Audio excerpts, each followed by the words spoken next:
Alfonso Mena, periodista, abogado, historiador. Luis, buen día, ¿cómo te va? Hola Marcela, buenos días, saludo cordial para usted y toda su audiencia en el mundo. Muchas gracias. ¿Cómo es esto de que un patriarca, porque así lo citan los medios de comunicación, a Rodolfo Hernández, cómo es esto de que un patriarca arrastra para un nuevo proyecto político en Colombia señalamientos de corrupción? Luis. Bueno, es un patriarca de la extrema derecha, ¿no? No hay que engañarse con Rodolfo Hernández. Creo que hace algunos meses, cuando hablábamos también para Telesur, planteábamos el peligro de este señor precisamente y decíamos que este era el gallo tapado, como decimos en Colombia, de la derecha nacional.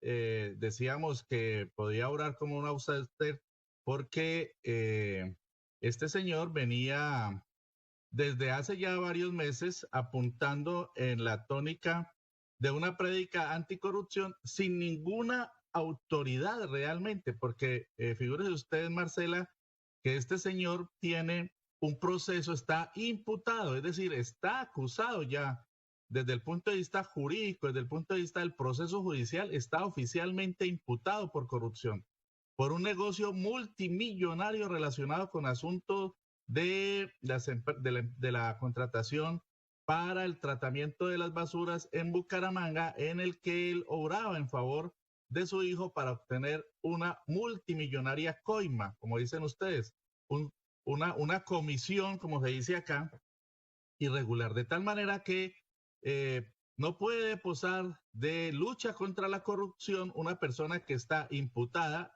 precisamente por corrupción. Y de los candidatos que estuvieron en la lid presidencial, pues él fue el único que tenía esta mancha de estar imputado. Pero además de eso, es una persona intolerante que no tolera en absoluto la crítica violenta, que ha arremetido incluso a golpes contra personas que lo han denunciado, que les ofrece bala por las denuncias que hacen, que no duda en saltar la ley, en saltar los procesos judiciales para que se materialicen sus apetitos contractuales.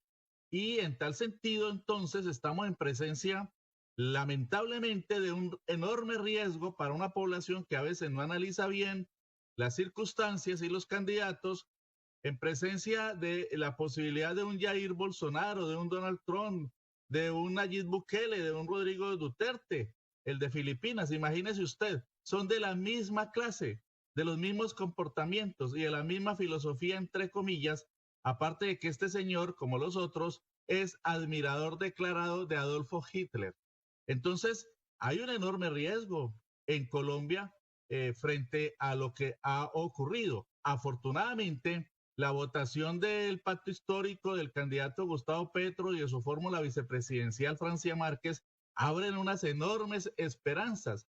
Más de 8,5 millones de votos pues representan que por primera vez en los 203 años de historia republicana de nuestro país, un candidato de la izquierda, el progresismo, del campo alternativo y popular, gana en una primera vuelta presidencial. No hay que olvidar eso. El ganador de ayer fue Gustavo Petro y fue su fórmula vicepresidencial Francia Márquez, una mujer venida desde las comunidades afrodescendientes del departamento del Cauca, aquí muy vecino al departamento en donde yo me encuentro, en la ciudad de Cali, departamento del Valle del Cauca, donde el pacto histórico, donde Gustavo Petro y Francia Márquez obtuvieron altísimas votaciones.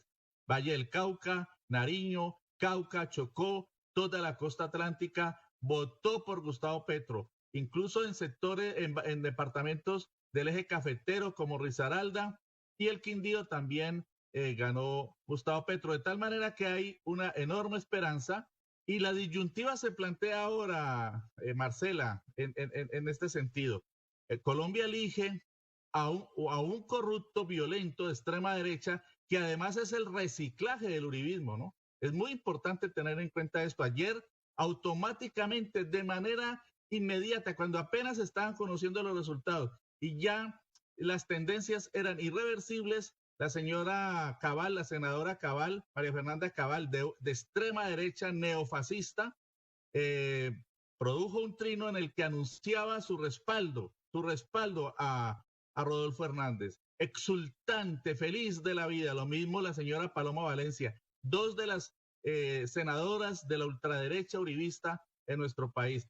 Y de manera inmediata, apenas empezó su intervención de derrota, de reconocimiento de la derrota del señor Federico Gutiérrez, el candidato de la derecha oficialmente en las pasadas elecciones, derrotado también, pues inmediatamente adhirió, anunció su voto feliz, exultante al señor Hernández. De tal manera que ahí estamos viendo la manguala, como decimos acá, de la extrema derecha y de la derecha colombiana en torno de un personaje que se presenta como independiente, pero que no lo es. No podemos caer en ese sofisma, en esa trampa. El señor Hernández, Rodolfo Hernández, es un candidato de la extrema derecha, una especie de José Antonio Katz, el chileno, de tal manera que aquí estamos abocados. O la gente respalda a este señor o respalda, apoya a un estadista que a lo largo de más de 130 intervenciones en plaza pública, llenando las plazas frente al pueblo, con el pueblo, planteando programas e iniciativas para el pueblo como Gustavo Petro, un candidato al que le cabe el país en la cabeza, un candidato con iniciativas. Yo produje recientemente un artículo en el que sin mucho esfuerzo pude escribir 41 propuestas, 41 iniciativas que le escuché a lo largo de todos estos meses de campaña a Gustavo Petro. Al señor Rodolfo Hernández no se le conocen sino vulgaridades, planteamientos elementales, como decir que no va a recibir el sueldo de presidente. Pues claro, no lo necesita porque él mismo ha confesado que es un multimillonario que tiene una fortuna de más de 100 millones de dólares. Eso no es ningún logro. Lo que necesita el pueblo son propuestas como las que ha hecho Gustavo Petro, al que le cae el país en la cabeza, que conoce la historia del país, que ha hecho pedagogía con el pueblo y que sí ha desarrollado una política anticorrupción, aún a riesgo de su propia vida, por lo que ha tenido que estar en el exilio él y parte de su familia. Recordemos que Gustavo Petro fue quien desenmascaró el llamado cartel de la contratación en Bogotá, incluso con gente del propio partido en el que él estaba, él los desenmascaró, y por eso se ganó el odio de algunos personajes dentro incluso de la política llamada alternativa. Entonces, estamos en presencia de un estadista comprometido realmente con la lucha anticorrupción. Él es el que ha desenmascarado los carteles de la contratación en diferentes ámbitos de la economía y de la administración pública en la costa atlántica, y muchos de ellos están en la cárcel, y en esta campaña electoral estuvieron respaldando a Federico Gutiérrez esos clanes. De modo que, además de eso, Gustavo Petro es quien ha desenmascarado y documentado a los paramilitares ligados con el establecimiento, ligados con los diferentes regímenes que se han surtido a lo largo de los últimos años en nuestro país, especialmente con el régimen uribista, los ha desenmascarado y los ha puesto en la cárcel. De modo que la lucha anticorrupción, la lucha contra el paramilitarismo, la lucha contra las mafias de las oligarquías, la ha encabezado Gustavo Petro a riesgo de su propia vida. De tal manera que estamos en presencia de esa disyuntiva, de esa elección, elegir entre un charlatán que hace matoneo contra sus contradictores y que no tiene propuestas más allá de asuntos efectistas y de populista derecha, o un estadista como Gustavo Petro, al que le cabe el país en la cabeza, que además está planteando el respeto a la soberanía de los pueblos, que está planteando la unidad latinoamericana, que está planteando el restablecimiento de las relaciones diplomáticas, comerciales y consulares con la República Bolivariana de Venezuela, que está planteando que Colombia debe tener una política internacional respetuosa de todos los estados, independientemente de las ideologías y de las posiciones políticas, y que está planteando, sin duda, llevar al país a un estado de desarrollo con su estrategia de Colombia, potencia mundial de la vida. Esa es la disyuntiva ante la que nos encontramos, y nosotros creemos que el pueblo colombiano será sabio y sabrá entender cuál es la real diferencia que existe en este momento de quiebre histórico, de inflexión histórica en Colombia. Hay algo aquí muy interesante para plantear, Luis. Veo que Rodolfo Hernández tiene una vicepresidenta como candidata, Marelén Castillo. Es muy poco conocida realmente en los medios de comunicación, que se van a la figura de Hernández directamente. Esta es una cuestión fundamental de abordar. Aunque tenga una vice, este hombre se comporta de una manera muy machista con sus comentarios en sus exposiciones públicas, así que el voto de las mujeres se le hace renuente, y ese voto junto al voto joven es un voto importante porque son los que definen, digamos, en la familia la tendencia o la decisión a la hora de ir a las urnas. Quiero que hablemos de este sector de las mujeres, un sector muy aguerrido y que generalmente hace doble trabajo, el de la casa sin remuneración aún en Colombia y el que sale a hacer fuera de la casa para poder llevar el alimento a la mesa. Esa mujer que vota, ¿qué sensación tiene o qué planes de trabajo le ha presentado Rodolfo Hernández buscando conquistarla? No, ninguno, más allá de mandarla para la cocina. Es que es una persona absolutamente elemental, goda, como decimos acá los conservadores, ultra goda, que maneja todos esos conceptos patriarcales, reaccionarios, misóginos, es absolutamente misógino. De tal manera que tiene todas las características de estos otros personajes que le mencioné ahora, Marcela, de Bolsonaro, de Trump, de Bukele, de Duterte, ¿no? De Katz.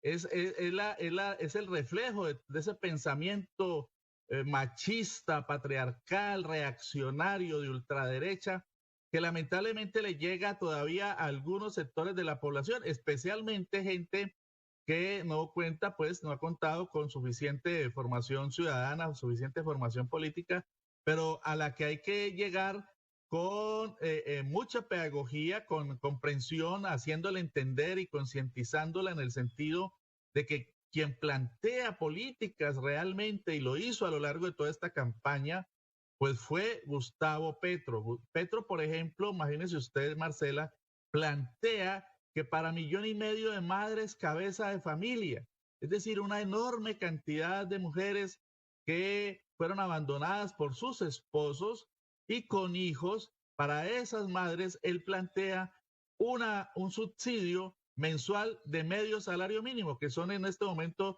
500,000 pesos, una ayuda muy importante para todas esas madres cabeza de familia.